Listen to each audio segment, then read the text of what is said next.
Hi, everybody, and thank you for joining today's webinar. Just a couple of reminders before we get started to please submit any questions you might have throughout the webinar in the questions box.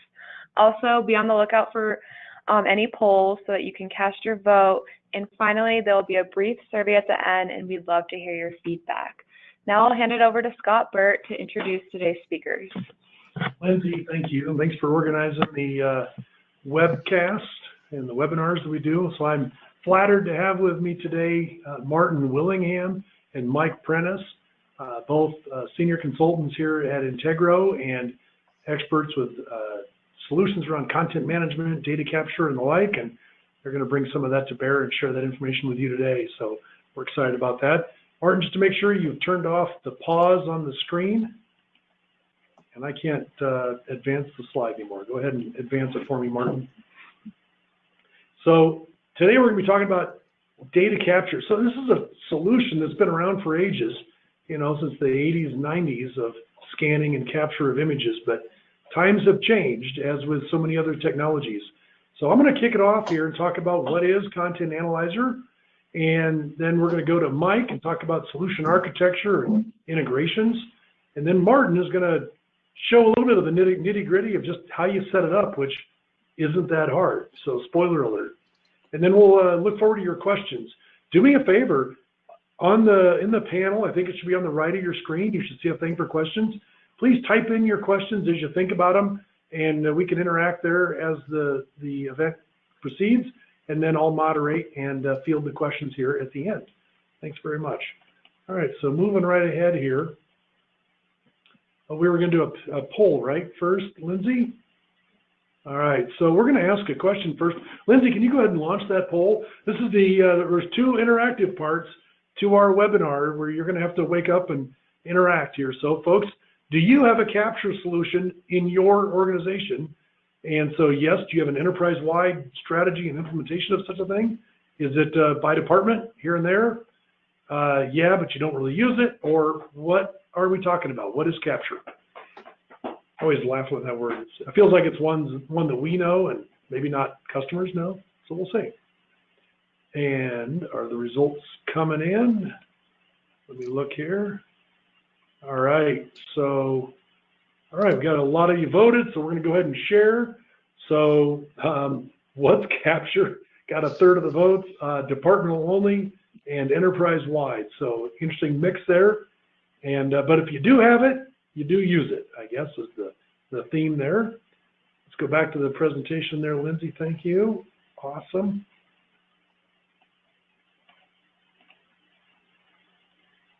So, Content Analyzer.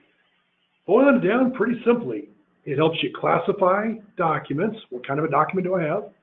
And extract key information on that, and then act on that data locked in your content, right? So if you have just a TIFF image or a PDF or a Word document, something like that that's on your file shares, or it flows into your organization as an email attachment, or it's uploaded by an employee or a customer or a vendor, partner, banker, whatever, that's what we're talking about. Unstructured content, oftentimes in productivity files or images, and then within that is content that so often people end up having to type it in or enter that information. Well, in this case, we're talking data extraction and organization. So it's pretty simple.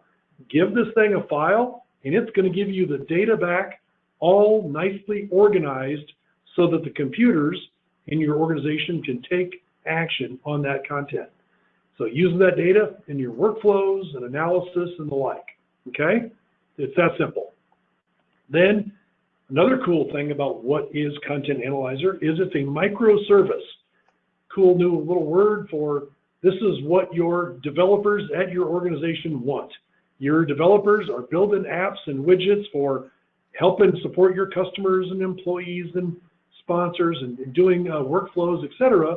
And they want to be able to just, hey, I've got a document, I need data out of the document. Cool, I'll use Content Analyzer. They write a little API code, a RESTful API they call it, and it just sends that document off to Content Analyzer, and boom, it comes back with what's in the document, all nicely organized. Martin will show you that in a little bit. So your developers like this. It's also SaaS. So that's an acronym, of course. We've probably all heard it, but it's software as a service. And for what that means for you, you don't have to buy the servers, you don't have to put it in the data center, procure it, all that stuff, and storage and redundancy and backups. It's just all taken care of for you. And it's also priced where you don't have to pay up front, you just pay for it as you give it documents, and it gives you data back. So it says, oh, you give me a document, give me data, bill you a penny or whatever. So that's the kind of the concept there. And then just an asterisk there, if you don't want it in the cloud, because sometimes customers don't, they want it on their own servers or in their own cloud environment, you can buy the licenses and then set that up, and it all runs in containers. Again, it's what your IT department wants. So cool stuff. Thank you, IBM, for bringing us cool products to share. So time to value, it's fast. So I mentioned earlier, there's no upfront cost. So you're not having to buy a couple $100,000 for software and $100,000 for servers and storage and engineers to set it up and install it and test it and set up a dev environment, test environment, production, all that stuff. It's all there. So no upfront cost. You can use business analysts. So somebody who's in your organization that's mapping out your workflows and things like that, that's the same gal or guy that is going to set this thing up to process these documents as they get handed to them. It's going to take hours, not weeks, to set this thing up and get running, and it will scale up. So as you scale up, they have the problem of adding more servers and stuff in the cloud, and of course you just pay as you go, and the more you use, the cheaper it gets, right? Simple stuff. They give me the easy part of the presentation. All right, how might you use it? Well, let's give a couple examples. I'm sure all of us have deposited a check over their bank application, right? But that's a pretty simple one. Every check kind of looks the same, the routing number, the account number, the check number, it's always in the same place.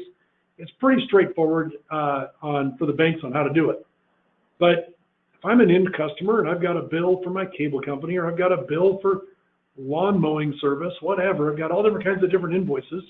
And today I go to my banking website and I've got to type in all this stuff off the bill. Well, with a product like this, your end user, oh no, look at that. Mike said it was going to do that and it shouldn't do that. But it did do it twice. Oh my goodness sakes. This worked earlier. I think Martin screwed it up just to see how I would handle adversity in the presentation. Folks, what that says on the first one there is the customer can just go to their website or their app and take a photo of the bill, and boom, the bill would be paid. Because Content Analyzer can figure out, well, who should be paid, what's the address, what's the amount, etc., and then it can just be taken care of. That gives you one example of how you might apply this in your digital transformation, right? Insurance company, you know, you hear it's only 15 minutes to with Geico or whatever to get a bid. Well, why don't I just take a picture or upload the PDF from my Chubb insurance and I upload it to Allstate, and boom, it knows my cars, the age of my cars, my drivers, and it can just give me and what my policy limits are, and it can just say, oh, well, for the same thing with us, here's the price. Here's an example, and then I'll laugh at myself for screwing up again. And HR, so you bring on a new employee. Well, that employee could upload their I-9, their W-4, and it could verify, yep, this is a W-4 classification, and it could say, yep, he filled all the fields out, and you could do some make sure they make sense, and he signed it, etc. And off it goes through the workflow, freeing up your HR staff to do more important things. All right, so now that I've screwed up part of the presentation, oh, by the way, everybody's talking about digital transformation, right? That's the hot buzzword. How do you do things better, more efficiently, integrate with your customers and your employees and your partners? Well, doesn't this sound important to help with digital transformation? It's kind of a key cog in the wheel to help you digitally transform or do things so you can work from home in this corona crisis that we're in today. All right, let me hand it off with people that know how to run PowerPoint way better than I do. I think Mike, take it. Thank you, Scott. So I do want to point out, I'm going to transition right off what Scott left with about digital transformation as an enabler. And really what digital transformation, how it applies on this specific instance is really, you have all this content and you want to digitize it and act upon it in some way, shape, or form. And I know it seems 66% of you know what capture is and the other third doesn't. Those that do, this isn't capture. Those that don't, you're great because you don't understand what I'm talking about. And it's basically saying, I'm going to take a document, a piece of paper, and I want something off of this. I want something that's very important. Just a couple pieces, key. We're not going to develop a whole capture workflow, just some things that are important to enable, to process, to do something with. And that's how this product facilitates that. So first, let's talk about kind of the architecture. So if we go to the next slide, I want to talk about how it works. There's two parts to how it works. There's a configuration and a usage. So if we look at the configuration, what we're going to see is we're going to define this word called ontology. Don't worry about that. I'll go, the next conversation, I'm going to get some detail into that. But we basically say, hey, what is this? And what do I want? That's the point of ontology. Okay, great. So we figure all that out. Now what do we do? Well, we're going to train it. It's very important to understand if you hear about artificial intelligence or machine learning, training means something specific. Yes, and this one's a little different. Training it comes in two flavors. One, if we just use the content analyzer as it is about just saying what I want, define this ontology. As you see by the little picture in the bottom, that's a Watson icon. Yes, this product enables Watson integration. So if you wanted artificial intelligence, machine learning to do sentiment analysis of natural language understanding, get a little bit more off this data, that is possible. So the UI that exists is all around this configuration. You set this up and you validate it, and Martin's going to show you all of the detail about what this is and how it works, and we'll bring it back to where and why. Then you're going to use it. So the usage is very different. The usage, Martin, help me. Thank you. Usage is the API. So your development world is going to say, oh, I'm going to call this document, classify this document, send it to me and give me back stuff. What I'm going to give you, I'm going to give you back key pieces of data that you asked for. What type of document is? It's a driver's license. Whose is it? That's Mary Smith. Thank you. That's all I care about. That's all I want. So when we talk, you hear Scott talk about a microservice. This is what a microservice is. Does a specific business functionality in a very defined API construct. So we configure it and then we use it. So let's talk about a very specific example of how and where this could come into play. So if we go with an existing business scenario, if we go to the next slide. Oops, my bad. I didn't define what we're doing. We have to define the ontology. And the ontology is saying, what is this document? So we have this document on here. Let's make some a little bit more pictures on it. Okay, so this is an email. Well, when you want this email, we want to know what it is. This email, this is a application. Okay, so it says mortgage, you know, we'll say application. What are the key things on it? Well, it's going to say application up here. It's going to have some other key data fields, and we're going to tell it what we want it to be. And that's what the purpose of this is. Now, again, Martin's going to walk through all of this definition in detail, and he's going to show you what it means. But the purpose of the ontology is to identify the document and identify what data properties, data elements, value, business information you want off that document. That's what ontology does. So now that we defined the big word to make it very simple, let's talk about how we use it. Now we go into my use case. So here's an existing system. This system is about onboarding teachers. Every state agency, every state has onboarding teachers, and it has their existing system. So we're not going to add a data capture. We're not going to bring in whatever scanning software, figure out a workflow and configure and do all this. We're not doing any of that. We just have one thing that we're looking to do. So this application starts, teacher says, oh, I want to apply for a position. Okay, they do that, they come down to the next part. Well, I have to submit an application. So you see that document, great, they send that in. Well, in order, along with the application, there's additional supplemental documentation. You can see it looks like a driver's license, some certifications and license. Well, what happens is now it gets entered in the system, they come to the portal, they put in the system, it creates it in the background. Now there's a caseworker. Now this may be what, a day, maybe sooner. A day, a caseworker looks at the application. Oh, you forgot your driver's license. Let me go back to the teacher. Hey, teacher, here's the website. Please upload your driver's license. Oh, okay. Oh, that's the wrong driver's license. It's expired. Oops, send it back. See, this process takes time. It's very key to understand in this business scenario, this situation that happens right here, is time is sensitive. And this back and forth just adds days before they can even get to just process the actual application. They have to validate who they are, validate that they're certified, and they can actually teach before they process the application, which is how this process works. So it's a lot of back and forth, and they're just delayed by simple things. So what do? The new solution takes everything that's there. We didn't do anything but add one change. One change, as you can guess, calling a microservice. What is it that we do? Well, when they add this documentation via the portal and the website, we say, hey, you added the requirements, right? They say, oh, look, you got to add in a file that says driver's license, but we know they can add anything. They don't know. Well, now we do know. We say, hey, is this a driver's license? Yes or no? And we just can remember, we define our ontology. We know what documents we're looking for. We're looking for a driver's license. Did we get a driver's license? Yes or no? No. Sorry person, please enter a driver's license. Then they take the picture and they send it up. That's great. Thank you for adding a driver's license. Is that you? Now we check the names. Mary Smith. Is that what it says on the document? Would they get the call back from Content Analyzer? Yes. Names match. Thank you. What about the expiration date? Oh man, it's expired. Well, you can let them know.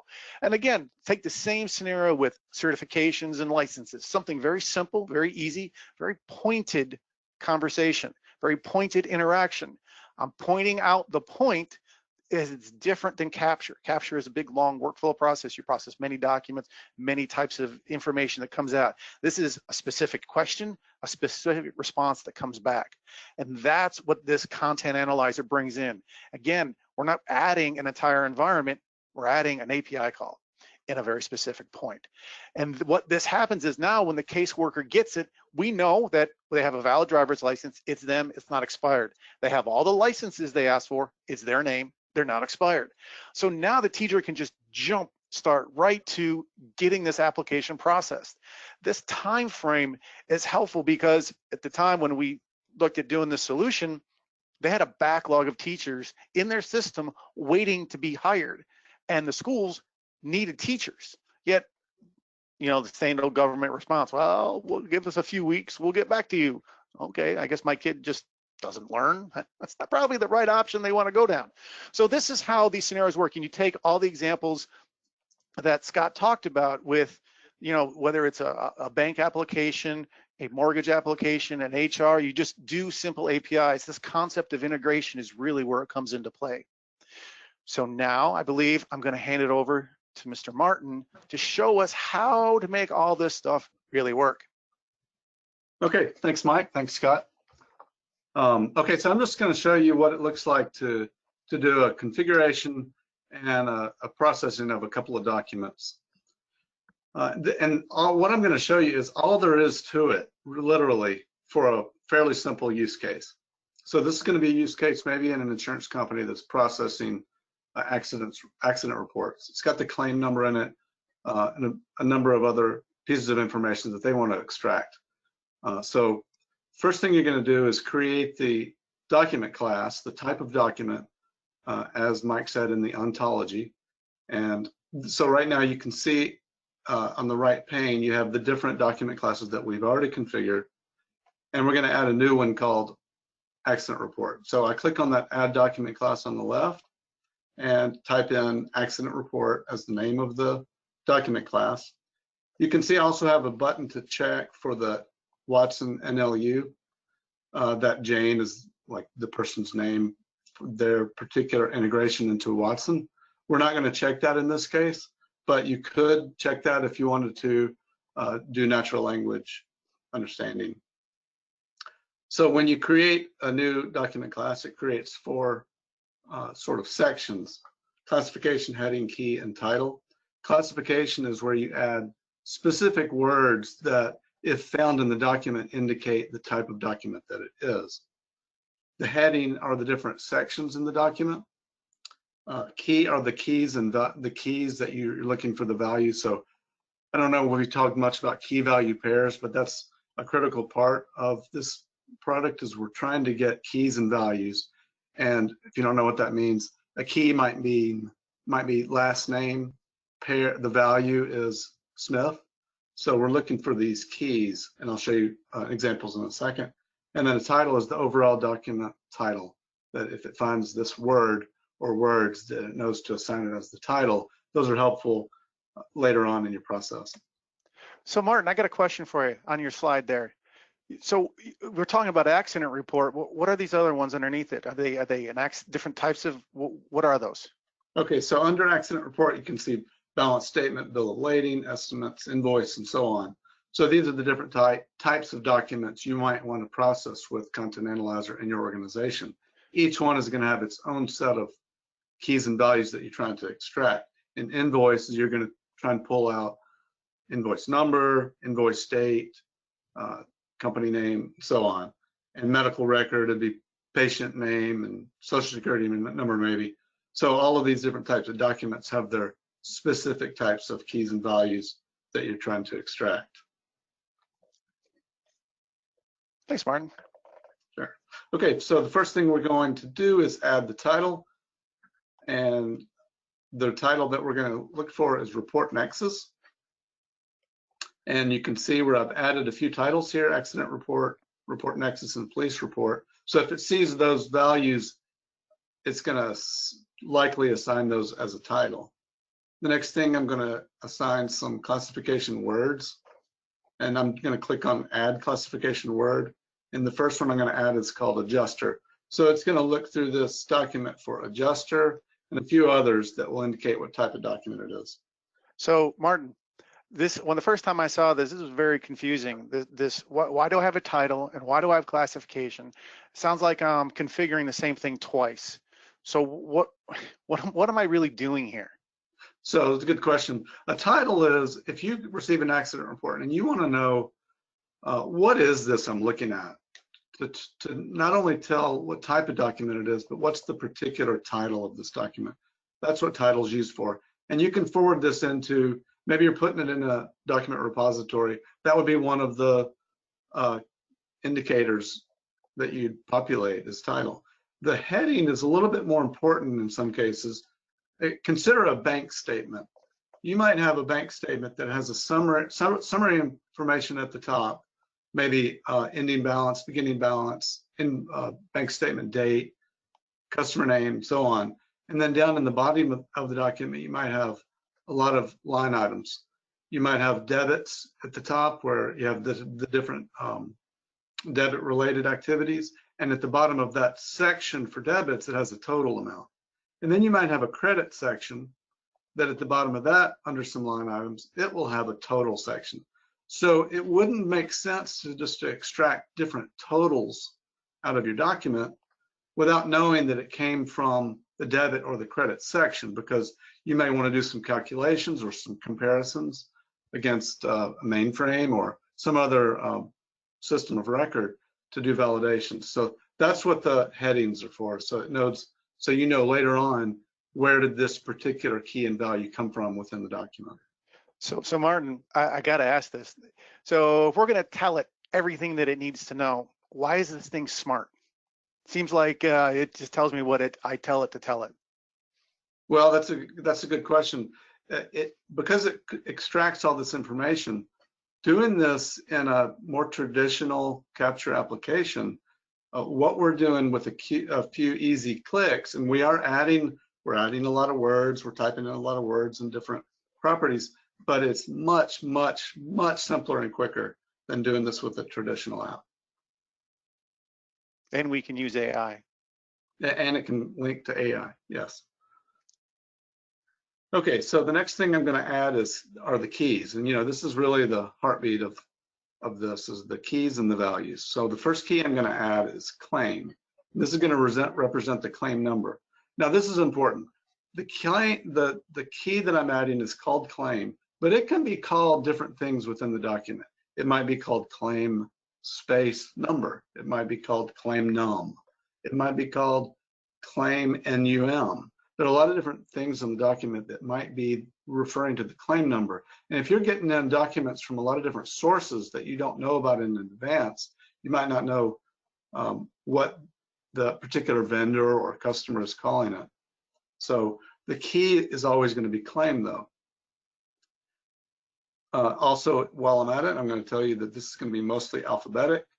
It's not going to be mostly numeric like it would be for a phone number. I'm not setting it to be a mandatory field, and I'm not setting as sensitive. Okay, so the key alias is what I was referring to about claim number, claim NO, and all that. So I'm going to add a key alias here, and this one I'm going to call it claim NO. So as you can see on the bottom left, when you look at claim, off to the right are 3 different aliases for claim. So if it looks in the document and sees claim space ID, it's going to assign the value that it gets to that claim key. Might be a little confusing, but those are just alternate names of the key called claim.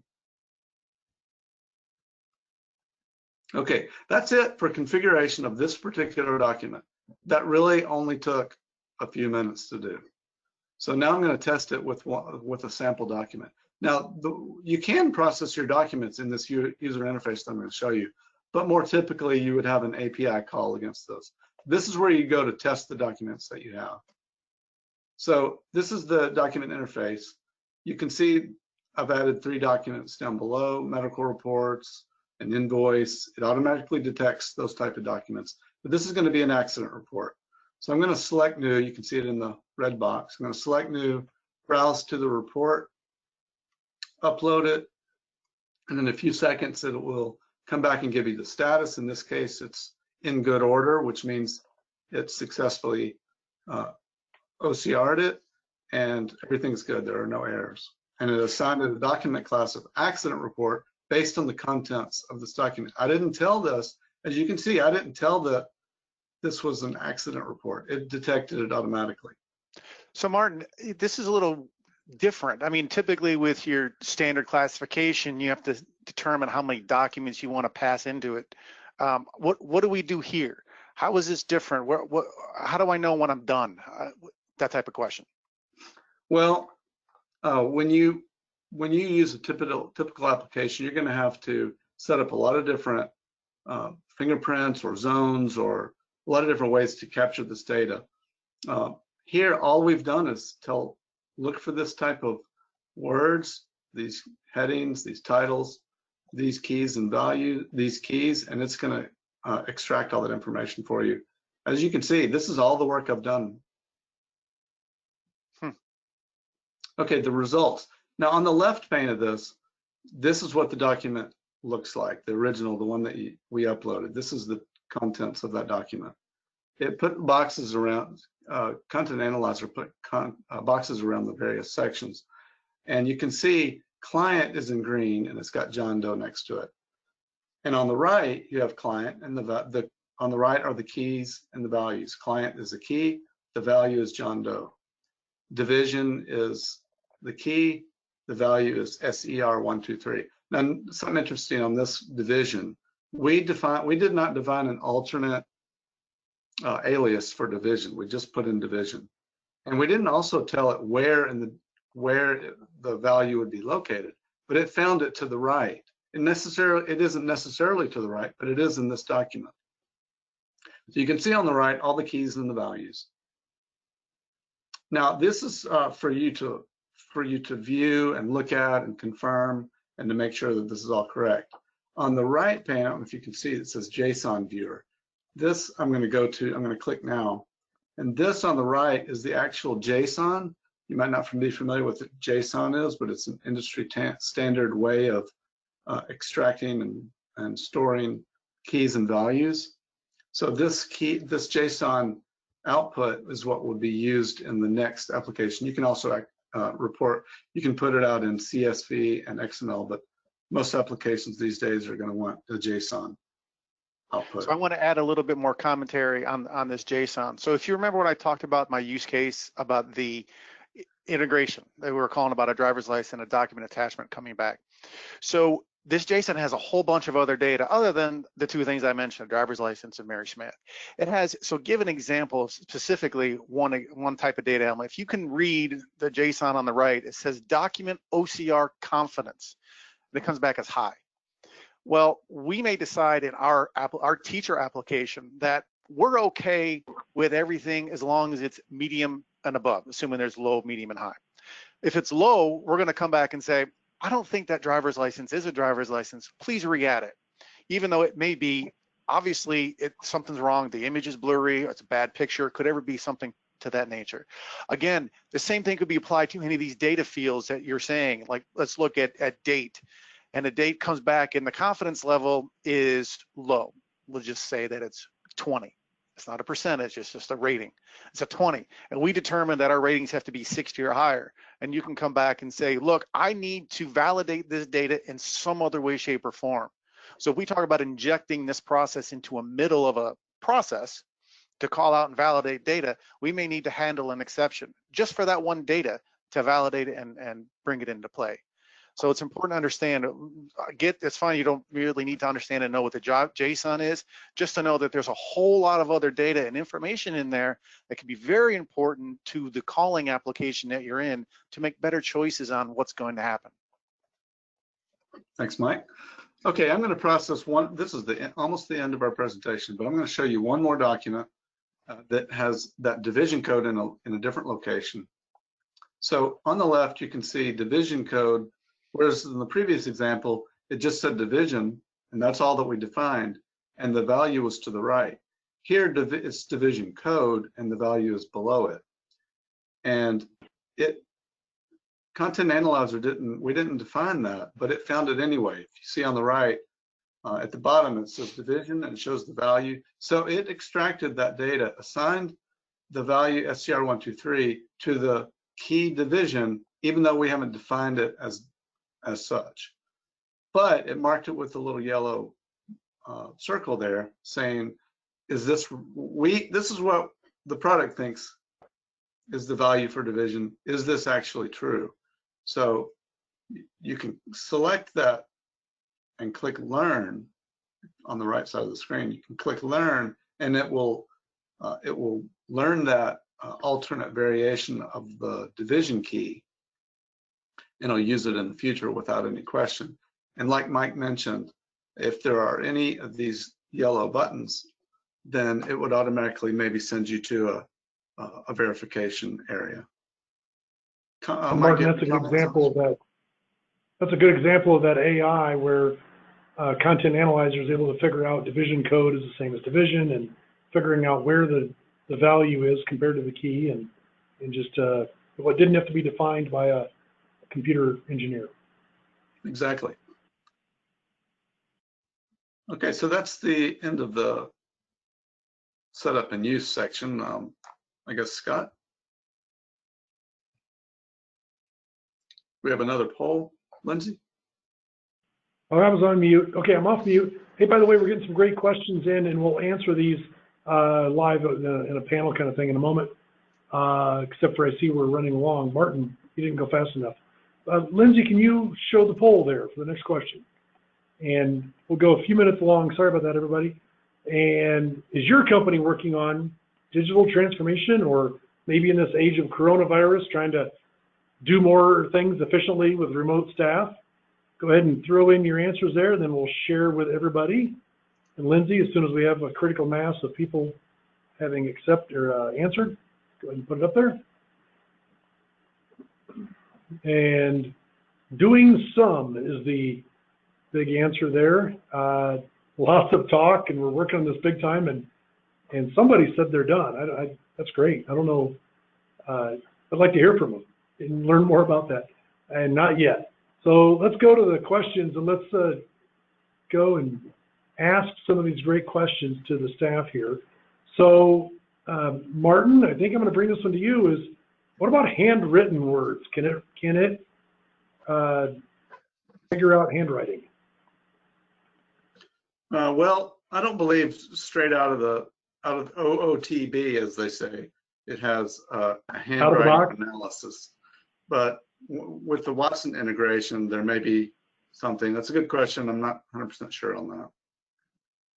All right, if we figure out something different on that, yeah, the current configured product does not support handwritten words. We could look at the integration of machine learning and AI, their tool sets and capabilities, but you're at this point coming out beyond what the core content analyzer product does and relying on Watson to do it. And then somebody asked here, actually it's a good friend of ours, Nitin, asked, is this a replacement to fingerprinting methodology and technology? No, it's not a competing product. It's a different product. Now, this is not meant to compete. You still have needs and use cases and can buy data cap and do fingerprinting and classification and use some of those tools there. Okay. Somebody asked a good question here, and Mike, this is going to go to you. If you already have a predefined business library, can I bulk upload? Not yet. I would push to, again, the machine learning tool sets, which Watson AI does have dictionaries and libraries, and you could look to use those. The product isn't, the dictionary and library that you saw is not extensible externally. So that's why you can't do that. Okay. And Satish has a couple of questions. I'll take the first one, and that is, does Content Analyzer support on-premises installation? Yes. You can buy it as part of Cloud Pak for automation and install it on containers. And Martin or Mike, I guess, if you have an answer here, any use cases that are not a good fit for Content Analyzer? What's it not good for? You want to do traditional invoice processing? That's a good reason. This is well beyond the scope of Content Analyzer. If you want to process a full mortgage loan application, in other words, I want to take all the data off the entire form and do some additional capture processing work with it, that's a bad example. This Content Analyzer tool is, again, small, pointed.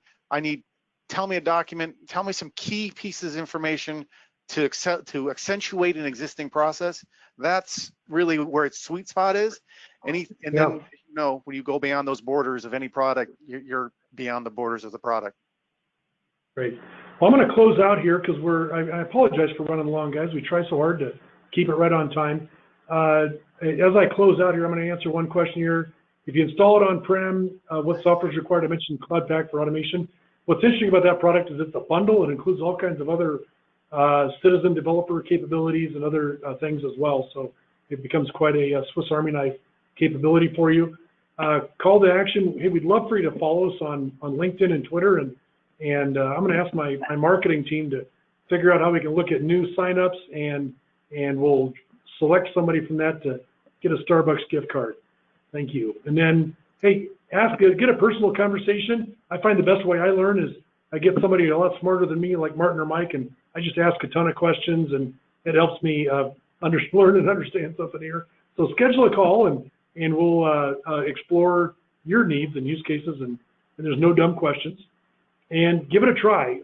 Go search on IBM's website. You'll find that there's video out there and a little walkthrough that you can play with and subscribe it and try it. But we're happy to help you out and want to help take your hand and walk you through the process and help you get successful quickly.